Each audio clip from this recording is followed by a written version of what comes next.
Olá, querido ouvinte, seja bem-vindo. É uma alegria muito grande, mais uma vez, poder apresentar o programa Betelinos em Ação. E hoje, com o missionário urbano, nosso querido ex-aluno Gabriel Pietro. Gabriel Pietro é fundador do Extreme Impact. Esse trabalho foi fundado em 2004 e também é pastor e vice-presidente do Instituto Sonhe, um trabalho feito com crianças e adolescentes em situação de vulnerabilidade na Cracolândia. E é com muita alegria, Gabriel, que eu quero dizer que você é bem-vindo. Nós temos visto e acompanhado o seu ministério de alguns anos, a gente vê a seriedade com que você leva a mensagem do Evangelho. Eu sempre brinco com a missionária Durvalina, eu passo seus vídeos pregando, faço, olha o seu filho, Durvalina, e a gente se alegra de ver a firmeza com que você leva o Evangelho e, assim, a seriedade de levar a mensagem da cruz. Seja muito bem-vindo, Gabriel. Ô, Quer dar uma palavra de boas-vindas? Obrigado, eu tenho orgulho e um prazer de ter escolhido o Betel para ser a minha escola, o lugar onde me proporcionou um monte de coisa boa, a gente vai falar aqui. Obrigado pela oportunidade de fazer parte desse momento aí, dos betelinos, né? Por onde andam os betelinos, né? É um prazer para mim. Obrigado, gente. Obrigado, Ana Paula. E a Durvalina é uma mãezona, com certeza.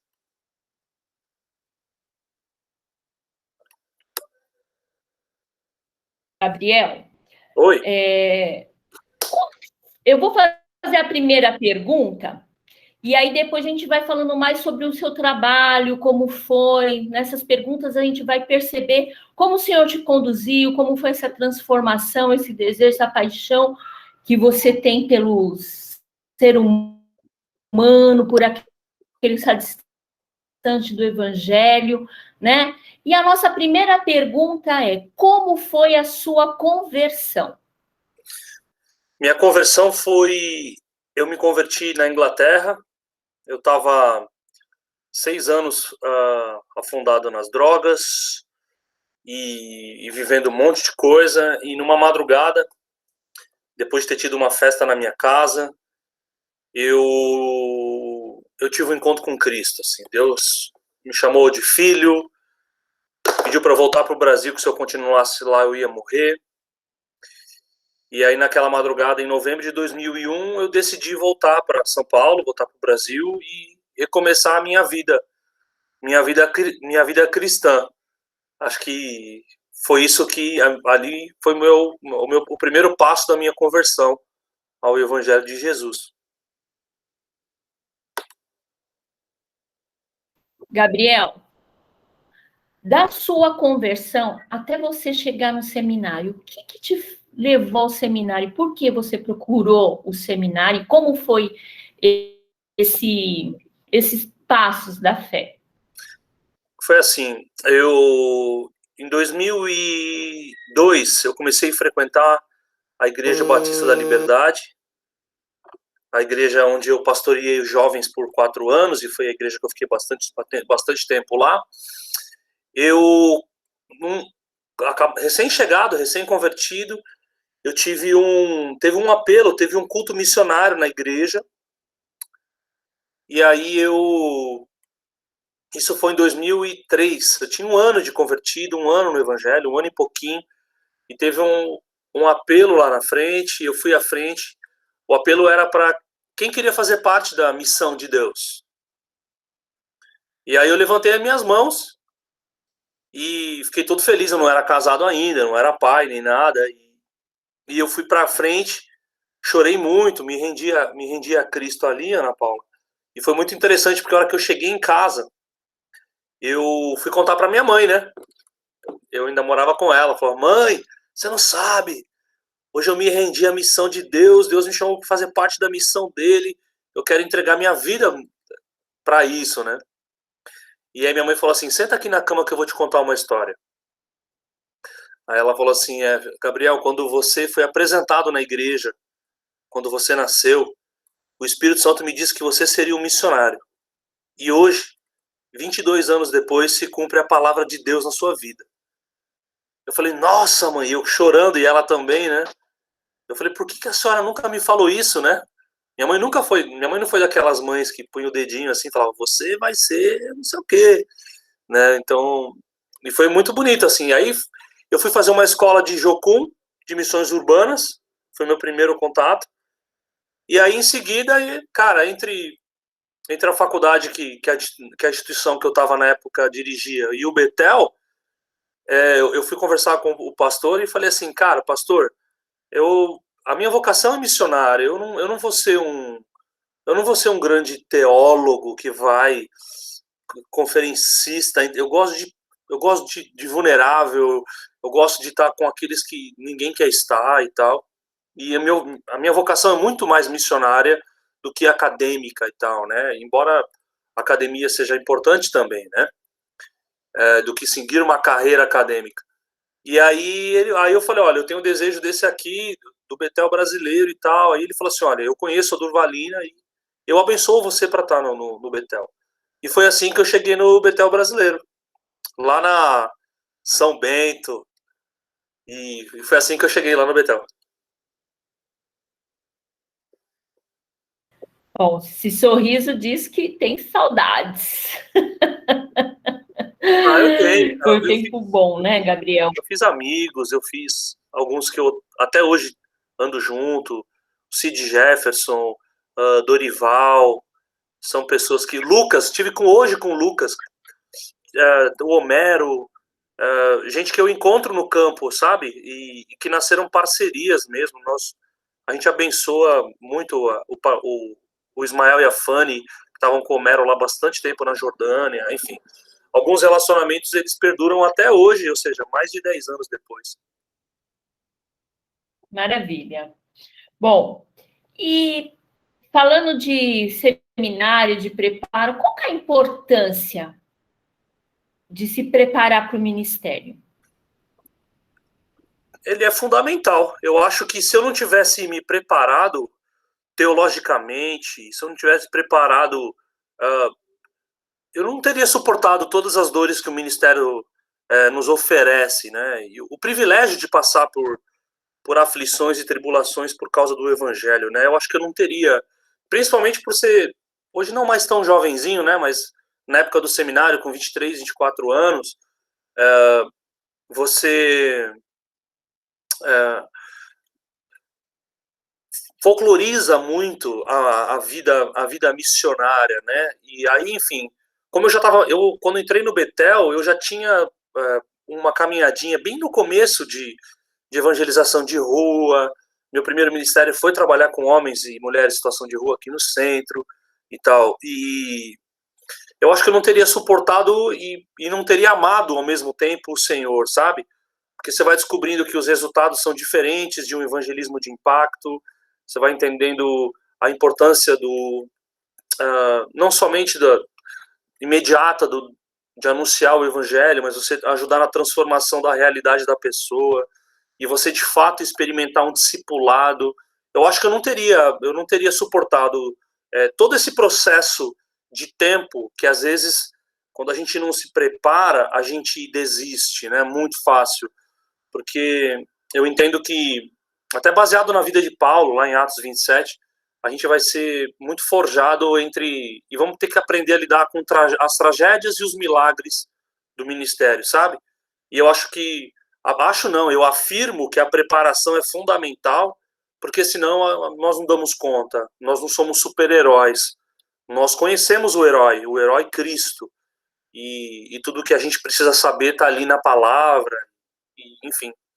Eu acho que é fundamental por conta disso, de você aprender a lidar com todos os desafios que envolve o ministério.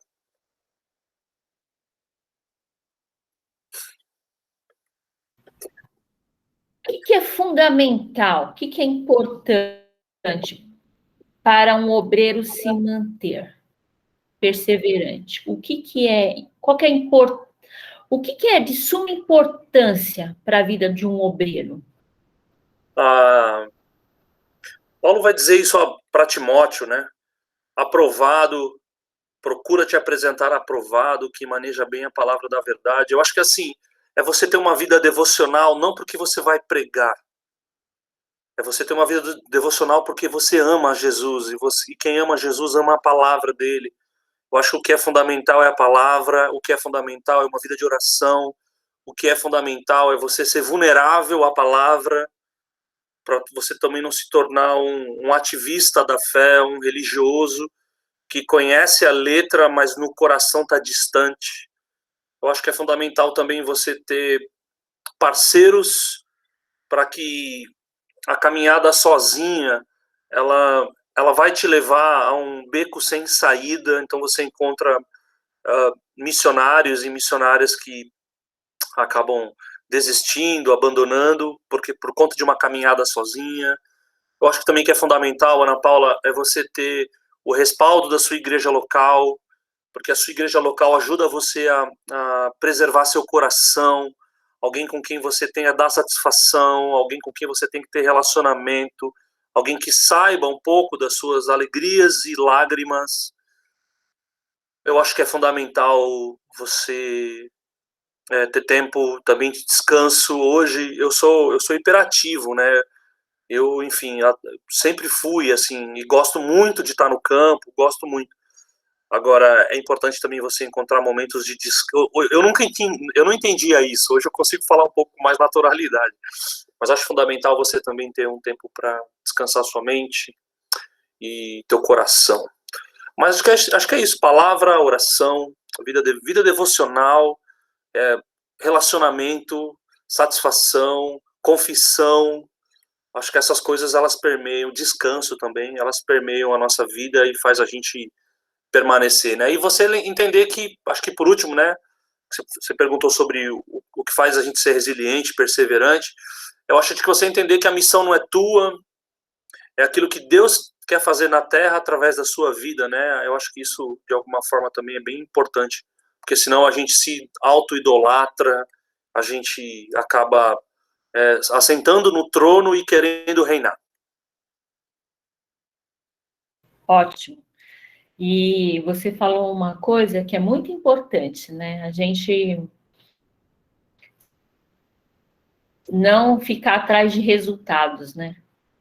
Porque ele não nos pertence, né, Gabriel? Não. Às vezes a gente pode estar investindo nas pessoas, em algum projeto. Eu percebo isso. Muita gente fica frustrada porque investe num projeto, investe num sistema, investe na igreja, quer ver os resultados, e os resultados não são como a gente espera, não são da forma que a gente espera, e a pessoa fica frustrada, né? Porque tem altas expectativas no resultado, sendo que a obra não é nossa, né? A nossa obrigação é mais obedecer mesmo, né? Eu estou assim agora, eu estou obedecendo. Porque senão, Ana Paula, senão o resultado é baseado em mim, né? Na minha expectativa e não em Deus. Claro que a expectativa é normal você querer ver uma situação transformada, né? Enfim, mas acho que não cabe a nós, né? E acho que isso vem daquela máxima do pai, da mãe, fala assim, olha, eu não quero que meus filhos passem pela dor que eu passei, né? E sendo que o sofrimento, ele é um grande mestre para a gente, ele tira de nós o controle da situação e faz a gente colocar o controle em Deus, né? Então acho que isso vai impactar todas as áreas da nossa vida, né? Ele é Deus não quando ele faz a nossa vontade, né? Ele é Deus porque ele é Deus. E aí não ter a vida baseada, nem o ministério baseado em resultados, né? Embora eles sejam importantes para o mundo dos homens, né? Mas eles não são fundamentais.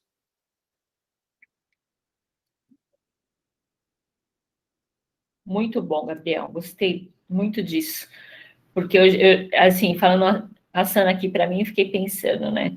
Às vezes a gente põe uma expectativa no aluno lá e parece que a coisa está dando para trás. Sabe que eu...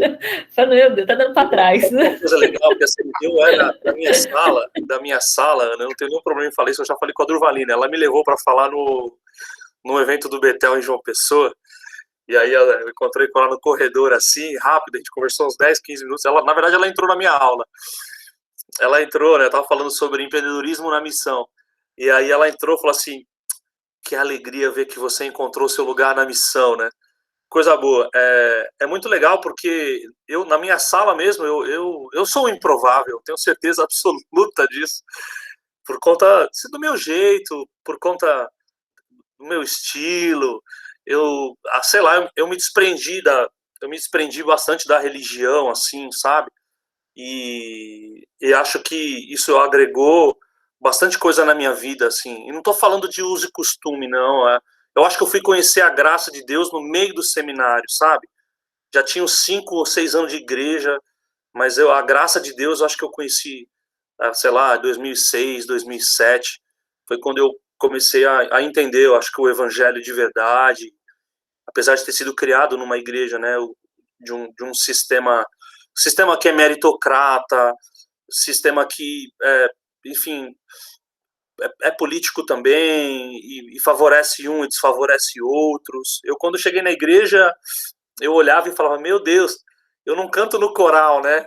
E se o reino dos céus é cantar no coral, eu, eu não tenho lugar nisso, né? Mas eu fui aprendendo também, enfim, a lidar com tudo isso. E, e foi muito legal ouvir da boca da Durvalina, assim, ela falou, né? Você encontrou teu lugar no ministério, né? Eu falei, eu tô muito feliz, Durvalina, eu encontrei sim, e foi um tempo muito bom. Maravilha. Fale um pouco, assim, para nós desse trabalho atual. Falo. Em 2016, eu vi uma matéria no UOL que tinha uma pista de skate na Cracolândia, era a primeira pista de skate na Cracolândia, e que não tinha um professor. Quem viu isso foi o Cezinha. O Cezinha é um amigo, é betelino também, muito da influência dele estar no Betel foi a minha vida, assim como foi uma escalinha, né, do Extreme, foi o Cezinha, a Érica, o Michael, o Décio, não me lembro mais quem, enfim. E aí ele falou, vamos lá comigo conhecer, né? E aí eu fui conhecer, eu fiquei encantado pelo projeto, na época se chamava Novos Sonhos. E eu comecei a me voluntariar lá como pastor, para ajudar no discipulado dos missionários e fazer um culto para os missionários dentro da missão às quintas-feiras. Só que o que mudou a chave foi o ano passado, em março, quando estourou a pandemia. A Joana, que é a presidente do Instituto, ela me chamou e disse assim, Gabriel, eu não posso me expor a esse vírus, ela tem câncer no pulmão. E como o Covid atinge, né, todo o aparelho respiratório, né, as veias respiratórias, ela falou, eu não posso me expor a esse vírus. Então eu gostaria que você assumisse as ações da pandemia. E aí eu emergi. A gente começou a pequenas... Como é que funciona lá, Ana? As crianças vinham para fazer as suas refeições e as aulas no Instituto. Só que com a pandemia elas não puderam vir mais. E aí eu comecei a orar e falei, Deus, o que a gente vai fazer? E aí a gente começou a entregar marmitas nas comunidades, nas ocupações aqui do centro de São Paulo, que é onde moram as crianças que a gente atende. E nisso a gente começou alguns cultos. Algumas famílias e ocupações, a gente fazia um culto todo dia. Então, o ano passado inteiro, até dezembro, na verdade não parou até hoje, só para você saber. Então, o projeto continua, retomou agora com as aulas, mas de segunda a domingo, todos os dias, a gente fazia, antes de entregar as marmitas, a gente dava uma devocional, um louvor, 2, 3 louvores e uma devocional. Eu não sei você, mas eu nunca tive ninguém que pregasse o evangelho para mim durante um ano ininterruptamente. Todo dia bate na porta e fala, tem uma palavra para você. E isso foi muito bonito, assim, então, porque a gente começou o relacionamento estreitou demais com as comunidades aqui, porque as pessoas estavam dizendo, nossa, eles não nos abandonaram. Isso foi um sinal muito forte. Ao mesmo tempo que tinha a exposição a esse vírus e o fato da gente entender esse momento e respeitá-lo com máscara, álcool em gel, distanciamento, tudo isso, também tinha uma questão da Igreja de Cristo se movimentando aqui, sabe? E hoje a gente tem as aulas, o projeto voltou, né, desde o finalzinho do ano passado, quando melhorou um pouquinho a questão da flexibilização, a gente voltou, a gente transformou, como não podia ter aulas esportivas, mas podia ter reforço escolar, a gente transformou todo o projeto em sala de aula. Então, ao invés de ter jiu-jitsu, tinha reforço de português, inglês e matemática para as crianças e adolescentes. E aos poucos, algumas atividades foram retomando. A gente não voltou 100% ainda, né, por motivos óbvios. A gente está fazendo aula de balé, já voltou, o skate já voltou, o futebol já voltou, com número reduzido de crianças, né? Mas basicamente é o que a gente tem feito. E fora a questão assistencial, né? Porque a gente atende famílias daqui do centro que são vítimas de tráfico humano, muitos bolivianos que são escravos, sofreram tráfico humano, vieram para cá. Nós atendemos hoje, das 949 crianças que a gente tem no Instituto hoje, Ana, 60% delas são estrangeiras, entre bolivianos, peruanos, venezuelanos e paraguaios, e alguns africanos. Então, a gente lida com prostituição infantil, tráfico humano, a gente lida com violência doméstica, cuidando de crianças e famílias, e nesse meio tempo aconteceu uma coisa muito bonita. Como a gente estava todos os dias nas ocupações, alguns vão conhecer como invasão, a gente, e fazendo o culto de segunda a segunda, foi muito bonito o que Jesus fez. A gente começou a gerar muito relacionamento. E aí, quando deu uma flexibilizada, em dezembro, por exemplo, Ana, a gente fez um retiro com 100 crianças e adolescentes. E a gente começou, foi uma coisa que nasceu na pandemia, a gente começou um culto aqui dentro do Instituto, às sextas-feiras, às 7h30, para essas famílias congregarem. Porque um vínculo amoroso, um vínculo relacional nasceu de uma forma muito bonita. Então, já teve apresentação, teve criança que nasceu na pandemia, a gente consagrou ao Senhor, teve retiro, é uma igreja, talvez nós não somos uma denominação, né, mas é um culto dentro da missão, que se relaciona diariamente com crianças e os seus pais, e é o que a gente tem feito. Fora tantas outras coisas que aconteceu, não caberia falar tudo aqui, cesta básica, roupa, cobertor, atendimento psicológico, dentista e uma série de outras coisas que a gente fez nessa pandemia. Estou até emocionada, vontade de chorar, mas eu vou me segurar. Não chorar, mano. Enquanto você chora aí, ó, teve um caso que aconteceu agora no final do ano, em dezembro, né? Duas mães de crianças nossas que sofreram violência doméstica. As duas foram severamente agredidas pelos seus companheiros. E uma delas quase ficou paraplégica, de tanto que apanhou. E foi colocada para fora com 5 crianças. E a gente não tinha o que fazer. O que a gente não tinha. E aí a gente conseguiu um barraco na favela até o período da construção da casa dela. E aí em 3 meses a gente levantou 2 casas do zero. Os missionários aqui do Instituto que construíram as casas. A gente levantou recursos, ou seja, vai muito além de uma marmita.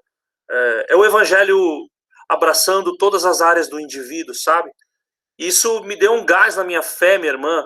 Eu respeito os mais de 520 mil mortos e famílias que estão enlutadas, mas ao mesmo tempo foi incrível as coisas que Jesus fez aqui no centro de São Paulo. E está fazendo ainda. Amém. Que bom, né? E deve ser maravilhoso fazer parte de tudo isso, né? Bom, e falando desse projeto, desses lindos testemunhos, o que você tem alguma perspectiva para o futuro? Tenho. Você projeta algo assim? Os caras que sonham grande para Deus, hein? Eu tenho até medo agora de ouvir. Vai, Gabriel, vai. Eu tenho, Ana, porque assim, eu não estou aqui na Terra para viver do meu jeito e para pagar boleto. É reduzir demais a presença do Espírito Santo na minha vida.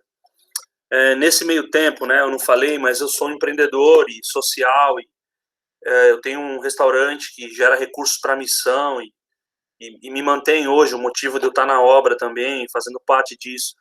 Eu tenho um desejo de abrir, de expandir e levar o Instituto Sonhe, o formato dele, para as nações. Com empreendedorismo, com escola de missão, com discipulado, porque tem sido uma ferramenta muito bonita de ver, sabe? Por exemplo, tem uma menina aqui, Ana, que o nome dela é Thaís.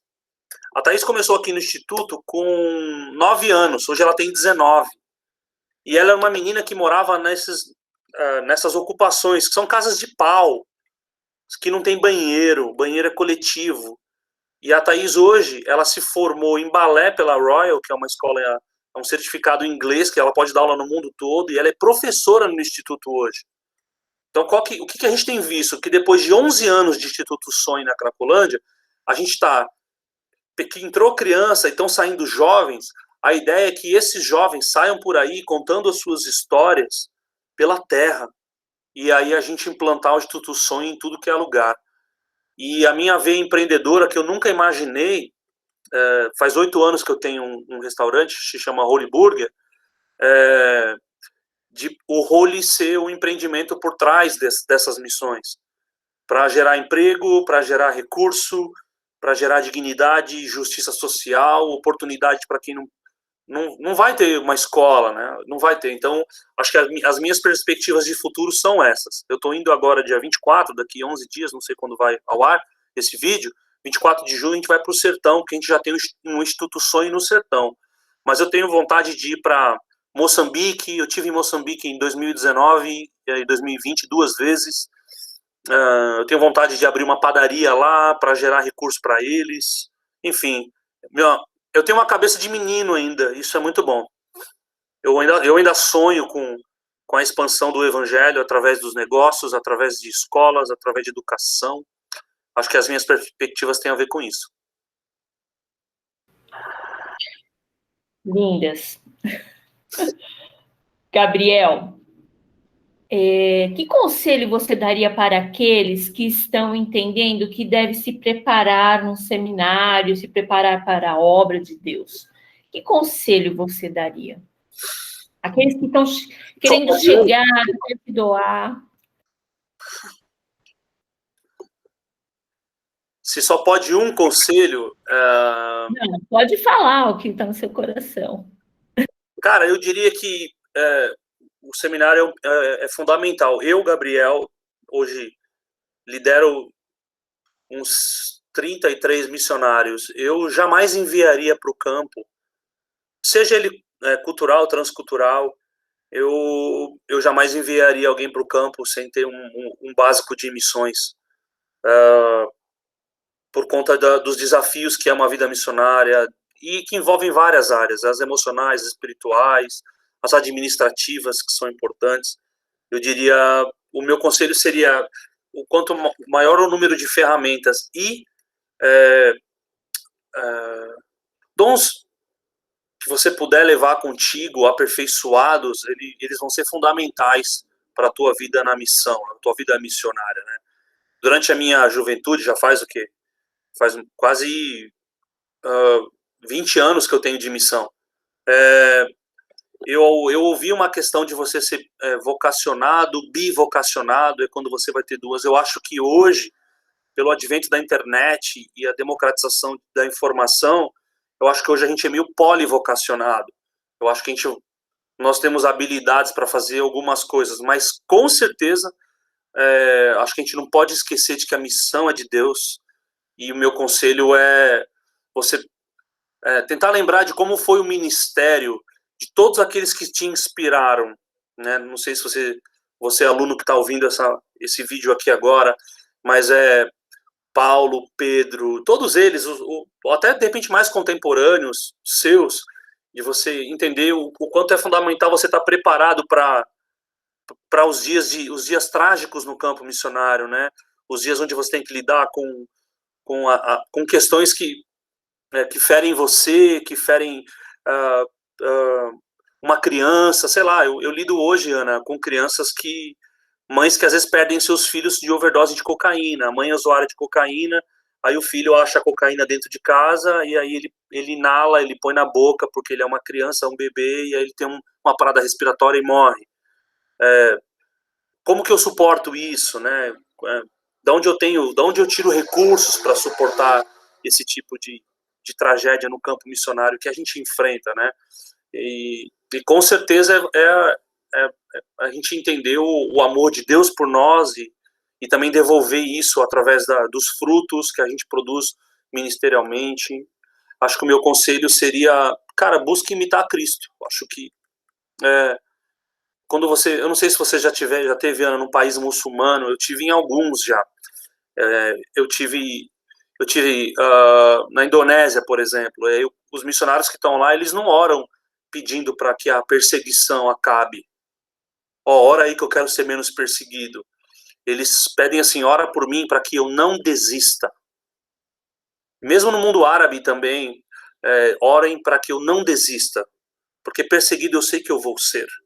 Então, é um pouco diferente da perspectiva da missão de quem está num país onde o evangelho é aberto, né? Mas eu acho que pode ser que a perspectiva seja diferente, mas a intenção do nosso coração talvez tenha que ser a mesma. Ore para que eu não desista de me capacitar, para que eu não desista de ir para aquele país ou para aquele povoado aqui no Brasil ou embaixo de um viaduto, que é o lugar onde Deus quer que eu vá, né?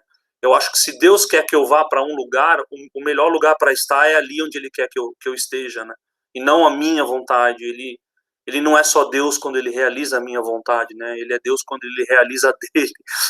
E a nossa é obediência, a nossa é dizer, eu quero ir, né? Aonde o Senhor está comigo.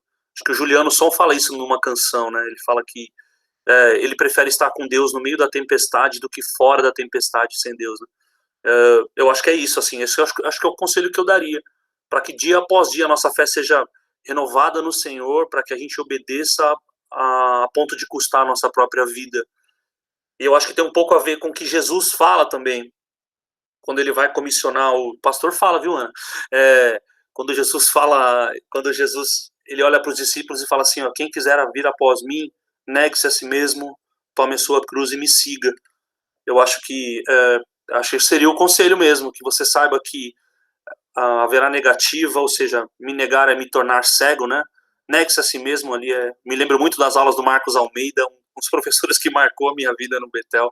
Eu nunca mais preguei um sermão sem fazer exegese, sem consultar o grego, isso é muito importante. Mas é isso, negue-se a si mesmo, tome a sua cruz e me siga. Eu acho que esse é o conselho que eu daria.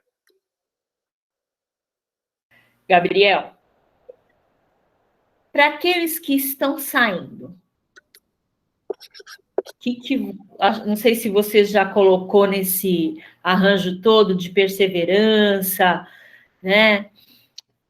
Para aqueles que estão saindo do seminário. Olha,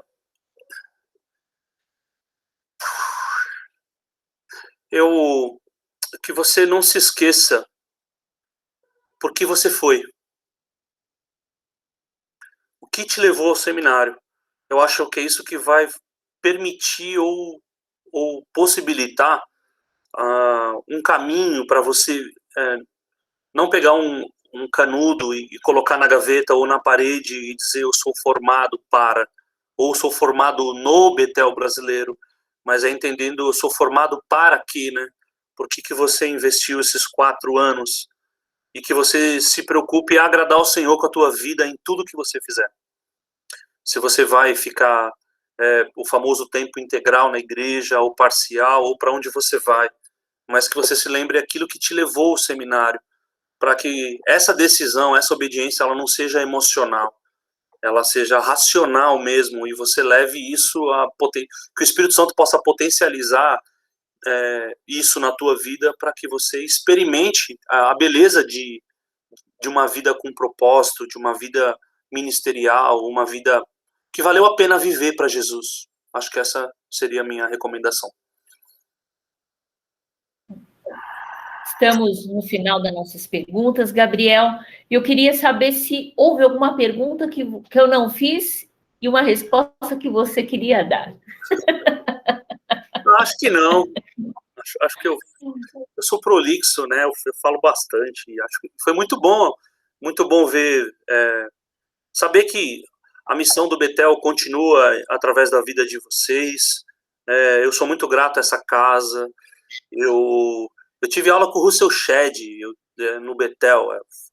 Eu tive o Marcos Almeida, Sérgio Mascoli, eu tive aula com Jonas Madureira, eu tive aula com Durvalina Bezerra, eu fiz amigos dos quais eu vou passar a eternidade com alegria, como já falei alguns aqui, né, o próprio Homero é um cara com quem eu falo bastante, o Dorival é um cara que voluntaria um pouco com a gente aqui no Instituto, Érica, enfim, tem bastante gente. E você, Ana Paula, que a gente não se fala tanto, mas foi um período muito bonito na vida, nossa, viveria ele de novo. Muito bom, né? Muito bom. E acho que é isso, assim, e muito grato, assim, por tudo, o Bethel também abriu muitas portas, né? Eu fui ao Sertão Brasileiro dezenas de vezes, né? Plantamos igreja junto com o Bethel, em parceria com o Bethel Brasileiro, a gente plantou igreja em Cubati, igreja do zero, né? O Extreme e o Bethel, isso foi muito legal, Serrita, enfim, me foge alguns nomes agora, mas Santa Rosa, enfim, muitos lugares no sertão, por ter sido betelino e ter conexões no Bethel foram fundamentais para minha vida, para o meu ministério. E daqueles lugares que a gente tem muito carinho, uma casa das quais eu tenho muito carinho. E um prazer servir vocês, e espero que o Espírito Santo continue capacitando cada professor hoje, os alunos também, para viverem de forma linda e bonita, que é uma vida cristã.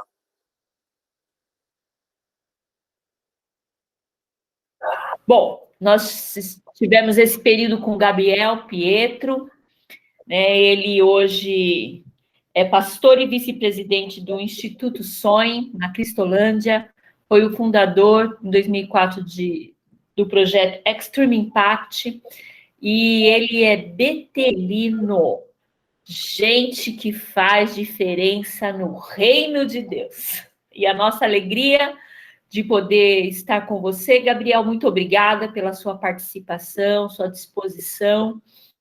Que Deus continue te orientando, te usando. Meu coração se encheu de alegria, né? E eu tive vontade de chorar, de ver tudo que o Senhor tem feito através desse instituto, da sua vida, em favor dessas pessoas, né? E com certeza, Gabriel, com certeza você é um aluno muito especial para todos nós. Eu vou falar para a missionária Durvalina, assiste o Gabriel. Seu filho, Durvalina. Nós estamos felizes por isso. Obrigado, Ana. Grandes coisas, né? Obrigadão, obrigado. Grandes coisas o Senhor fez, por isso nós estamos felizes. Estamos alegres. É isso aí. Bom, e se você quiser dar um pulo aqui, Ana, pode vir. Durvalina estiver em São Paulo também, vocês quiserem visitar a gente, Alameda Cleveland, número 484, na Rua da Sala São Paulo, vulgo Cracolândia. A gente está pertinho da Estação da Luz do metrô. Mais fácil também pelas redes sociais, né? @Instituto Sonhe, para fazer contato com a gente, tá? Vai ser um prazer receber vocês. Muito obrigado pelo tempo. Deus abençoe. Fala de novo o contato. Contato mais rápido pelo Instagram, né? Ou Facebook, @Instituto Sonhe. Acho que é o seu contato mais rápido. A joia, então, para todos os nossos ouvintes, fica aí Gabriel Pietro, nosso aluno formado em 2010, Bethel São Bento, missionário urbano, mas também que fundou igrejas dentro e fora, né? Saiu para evangelizar para vários lugares e nós agradecemos. Obrigada, Gabriel. Obrigado Deus te bendiga, gente. E continue te usando, tá bom, querido? Amém. Tchau, tchau.